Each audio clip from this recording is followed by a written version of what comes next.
All right. Happy Sunday, everybody. This is OC Steve coming at you again with a review of Talking Shopomania. And they deemed this the worst pay per view ever. Um, Brought to you by the guys at Talking Shop, Luke Gallows, Carl Anderson, and Rocky Romero. If you're a fan of the Talking Shop podcast and you participate in their Patreon, this was definitely up your alley. A lot of the inside jokes and stuff that they discuss on that podcast was physically brought to this pay per view. Some of the inside stories that they've discussed were there too. It reminded me a lot of, in the early 2000s, a series of videos called CKY. Before the guys did Jackass, they did this whole line of videos that were skating, pranks, music videos. All of the above was contained within some of these videos, but the predominant thing was just a bunch of friends hanging out, having a good time, having a laugh, and putting on a video for their fans to see what they were doing and having a good time too. That was pretty much the main theme of Talking Shopomania. They didn't take themselves seriously from the get-go. I think it's funny that a lot of other wrestling promotions sometimes take their events very uber seriously and then just have a bunch of problems throughout the course of their event, whether it's bad audio, bad editing of canned promos, insert here kind of stuff, and then they can't laugh at themselves. They already were telling people from the word go that this was bad from the beginning. So just sit back, relax, don't take this seriously at all, and just enjoy them putting on a good time and hanging out with a bunch of their friends, whether they were formerly from the WWE, with some appearances from, Brian Myers, Heath Slater. We had Hornswoggle show up as mini Matt Cardona in a match, which I thought was hilarious. They had Teddy Long coming out, who just was playing off like this whole hyped version of him that he wanted money and he didn't want to be there. They had a special guest appearance from, guess he's still Enzo, because it's NZO. Came out, cut a promo, didn't understand why he was there either, which would pay off later for the main event in the Bone Yard match. So we also had a special appearance from Chico El Luchador, who was the first inaugural Talking Shopomania 24/7 champion. You could totally tell that they were, mocking the WWE 24/7 championship belt, because Chico was deemed the first champion, and then throughout the course of the program, he lost it to Machine Gun's alternate persona, Chad Too Bad.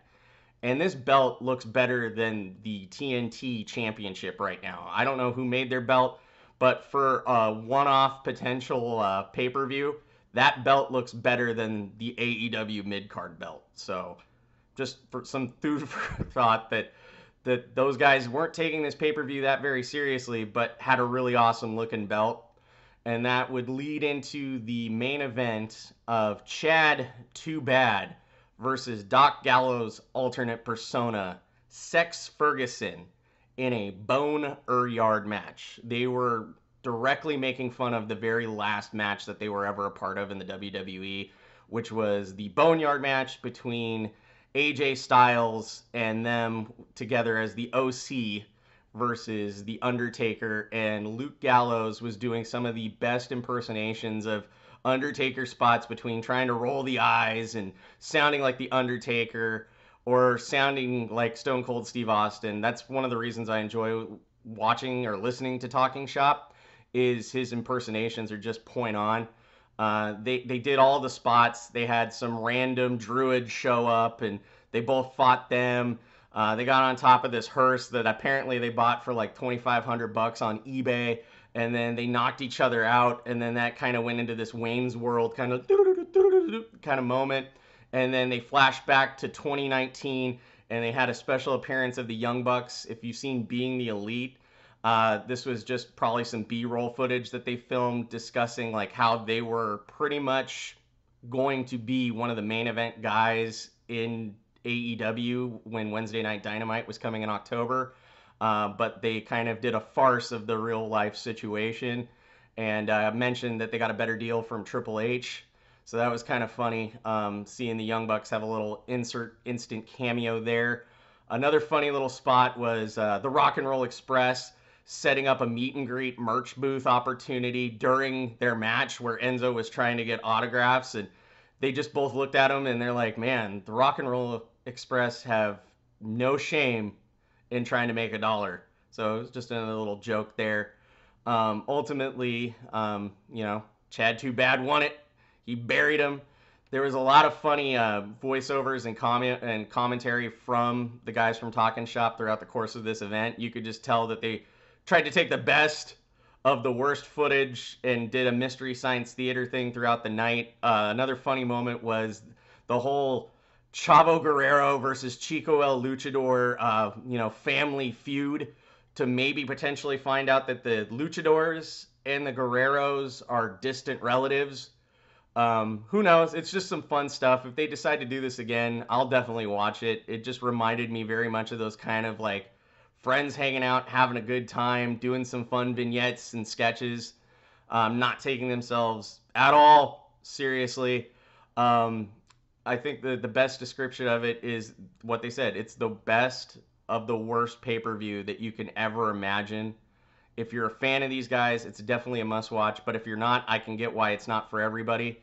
So just go ahead and skip it. I'm pretty sure any of the major pieces will be out in circulation through social media and YouTube. But I had a great time watching it. I hope they do another one. I think that it was cheap enough. It was only 15 bucks.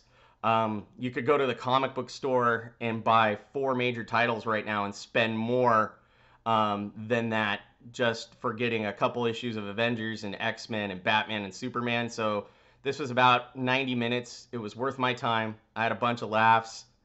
I think that if you're a fan of Early Bullet Club or if you're a fan of Talking Shop, then you'll have a great time.